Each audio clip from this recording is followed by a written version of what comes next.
Olá, muito boa noite, queridos amigos telespectadores da Rede Século XXI. Está começando para todo o Brasil o nosso programa Eclésia pela Rede Século XXI. Eu sou o diácono Eric Módulo e com grande alegria nesse momento a gente separa um tempo aqui na nossa programação da Rede Século XXI para conversar sobre algum assunto relacionado à doutrina da nossa Santa Igreja Católica. Na semana passada conversamos sobre as ordens contemplativas e talvez, posso dizer assim, dando sequência a esse assunto, no programa de hoje, vamos conversar sobre a vocação celibatária, né? Como é que esse tipo de vocação celibatária, como é que a igreja vê, como é que a gente deve encarar, como é que quem está pensando de repente em assumir uma vocação, quais são os passos que devem ser dados. Esse é o assunto do nosso programa de hoje, a vocação celibatária. Converso com o Padre Guido Montinelli, que está aqui ao meu lado. Boa noite, Padre Guido. Boa noite, diácono Eric. Boa noite, prezados amigos telespectadores. De uma maneira especial, meu grande abraço para a comunidade das irmãs escolares de Nossa Senhora da Vila Lourdes, Forquilhinha, Santa Catarina, especialmente para a Madre Provincial, Madre Ana Maria, que veio da Argentina nesses dias.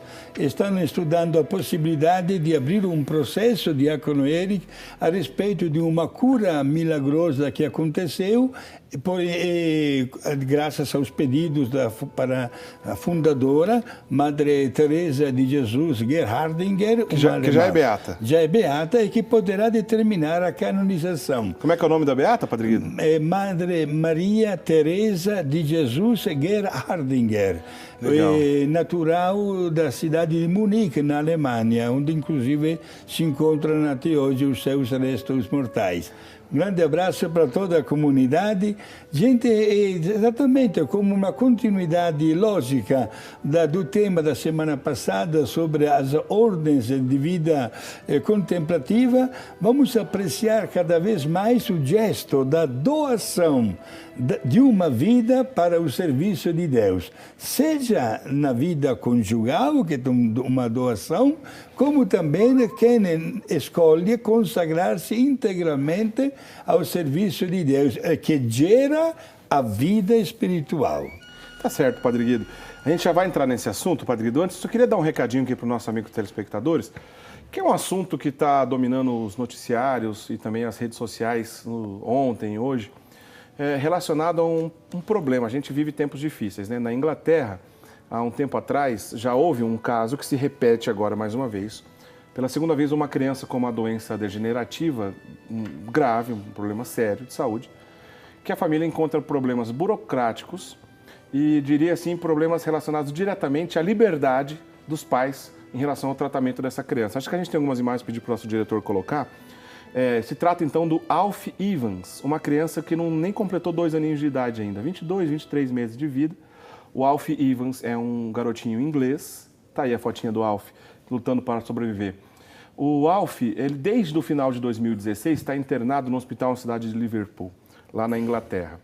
E os pais, né, diante dessa situação de uma doença grave, uma doença degenerativa, rara, que o Alf está sofrendo, os pais gostariam de transferir essa criança para tentar um possível tratamento num outro hospital, quem sabe em outro país.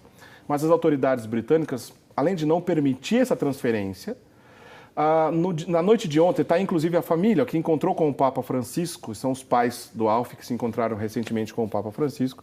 Aliás, graças a Deus, o Papa Francisco se manifestou de maneira clara, como sempre. Em 4 ocasiões defendeu a família publicamente através do seu Twitter. E na noite de ontem, os aparelhos dessa criança que o mantinham vivo foram desligados e avisaram que a criança teria apenas 15 minutos de vida. Acontece que mesmo com os aparelhos desligados, a criança não morreu. A criança conseguiu, de uma maneira, pela graça de Deus, continuar respirando com suas próprias forças. Inclusive, os pais fizeram até mesmo respiração boca a boca no seu filhinho, tá aí o Alf, para mantê-lo vivo. E ele ficou 10 horas sem os aparelhos, sobreviveu.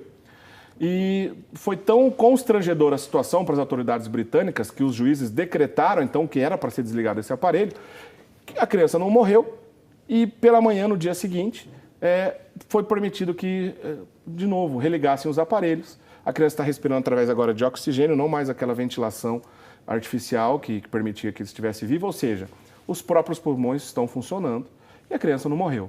O Papa Francisco, que esteve presente, então, nessa situação, como nós mostramos aí a família que recebeu a visita do Papa Francisco e tudo mais.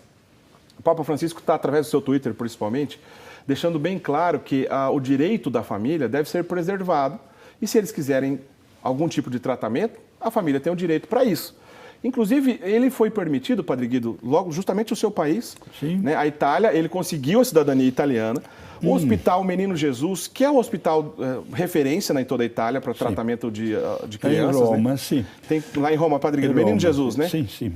É um hospital do Papa conhecido, Padre Guido?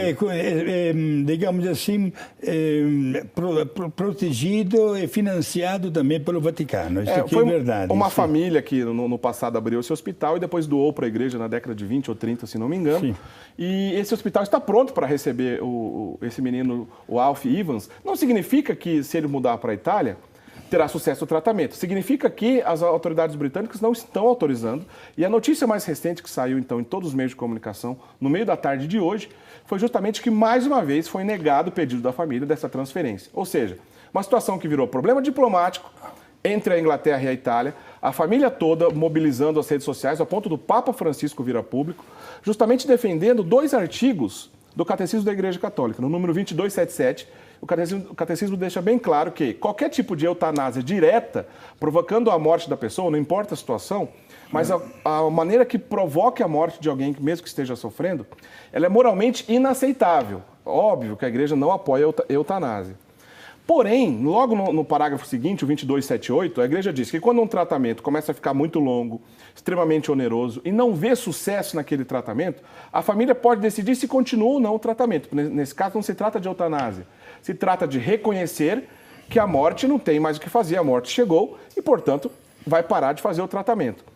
Mas agora não é o caso dessa criança, desse Alf, porque os pais não acham que ainda esgotaram todas as possibilidades. Se trata de uma doença rara, degenerativa, e se a criança, após desligar dos aparelhos, não morreu, conseguiu respirar sozinha, há esperança. Então, por que a gente trouxe isso aqui? Primeiro, porque nós estamos acompanhando durante a nossa programação hoje já, falamos sobre isso aqui na Rede Século XXI, todos os meios de comunicação estão noticiando isso, e os nossos queridos telespectadores aqui do programa Eclésia, certamente nós sabemos que são pessoas que acreditam na providência de Deus e que podemos rezar nessa intenção dessa família, do Alf Evans, esse menininho inglês que essa situação triste está deixando o mundo todo preocupado.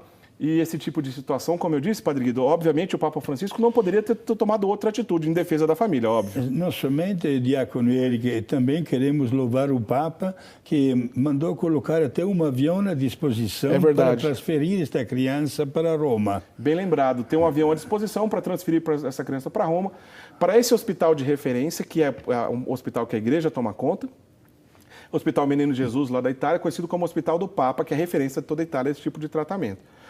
A Igreja Católica sabe o que diz em relação à saúde, porque 26%, olha só esse número, 26% de todos os estabelecimentos de saúde do mundo são católicos. 26% de todos os hospitais e outros estabelecimentos de saúde é a Igreja Católica que cuida no mundo. Então, esse é um hospital de referência que estão tentando transferir o menino, mas infelizmente a burocracia não deixa. Fica aqui o nosso pedido de oração por essa família, por essa situação e que Deus continue dando a graça dessa criança continuar a sua batalha. Se Deus quiser, quem sabe um milagre, essa criança consegue sobreviver, tá bom? E tem um pouco Diácono Eric, 26% dos hospitais do mundo e são 84% dos hospitais da África. Puxa vida. A Igreja Católica, sim. Quer dizer, a Igreja Católica tem experiência nesse assunto. Exato. E tem condições, inclusive, quem sabe, de pelo menos do ponto de vista espiritual, que é o que está fazendo, apoiar essa família. Nós vamos para o intervalo, daqui a pouquinho a gente volta falando sobre o tema de hoje, a vocação celibatária. Não sai daí, a gente volta já já.